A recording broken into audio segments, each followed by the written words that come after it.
Assalamualaikum warahmatullahi wabarakatuh. Alhamdulillahirabbil alamin ala nikmatil iman wal islam. Alhamdulillah, pertemuan pada hari ini saya akan membahas Al-Quran Hadis bab 4 dengan tema Islam mendorong ilmu pengetahuan dan teknologi.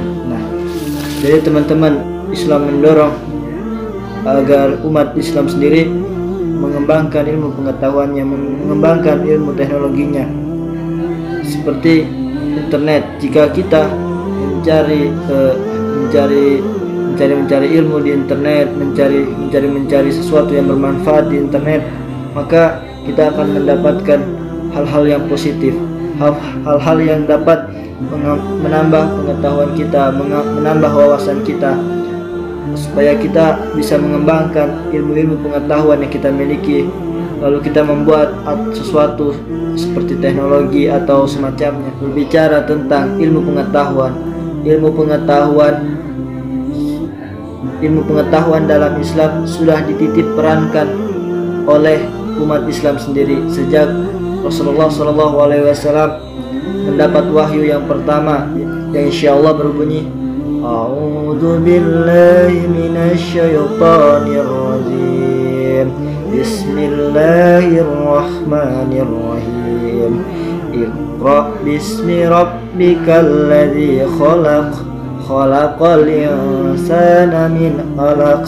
Iqra wa rabbukal akram. Alladzi 'allama bil qalam. 'Allamal insana ma lam ya'lam. Nah, yang artinya bacalah dengan menyebut nama Tuhanmu yang menciptakan. Dia menciptakan manusia dari segumpal darah.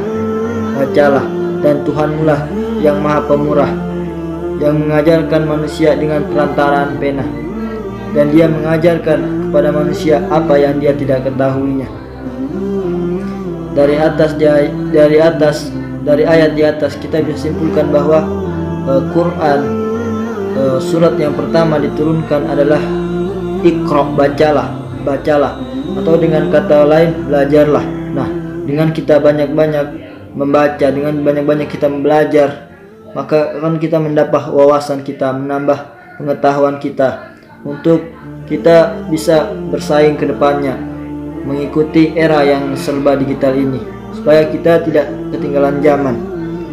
Nah, Islam mendorong ilmu pengetahuan dan teknologi jauh sebelum kita dilahirkan. Contohnya di zaman keemasan seperti di zaman Abbasiyah. Nah, Islam pada saat itu mengalami kemajuan yang sangat luar biasa, sangat pesat sekali.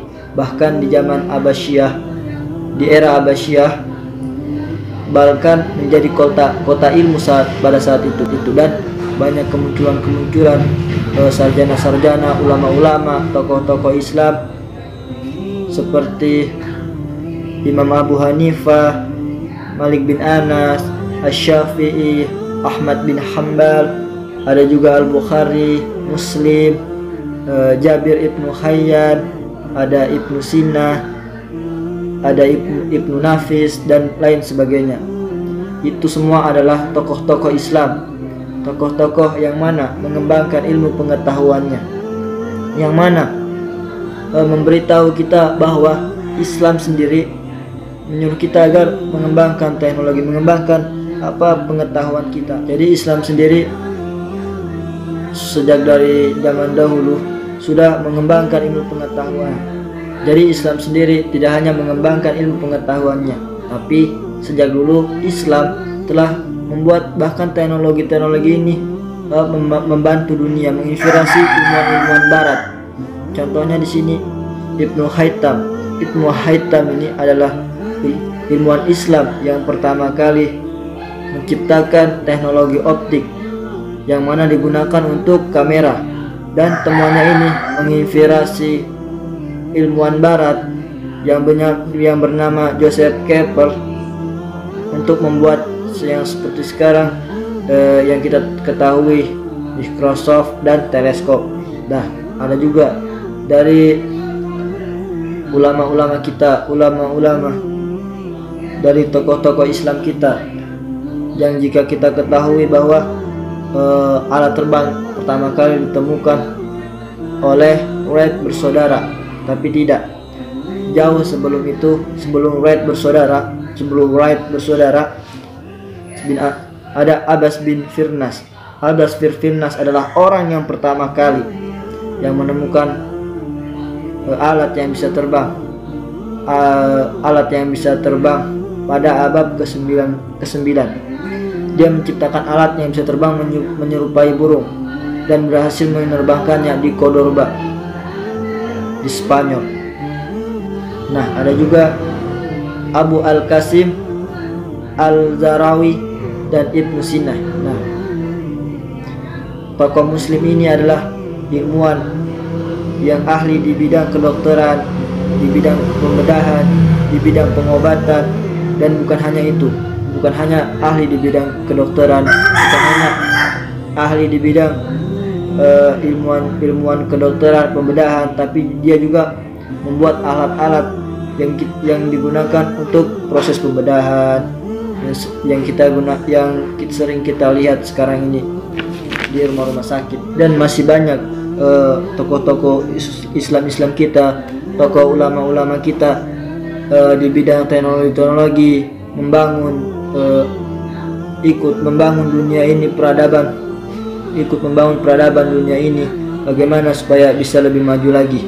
Ya, dari kesimpulannya pada materi hari ini adalah,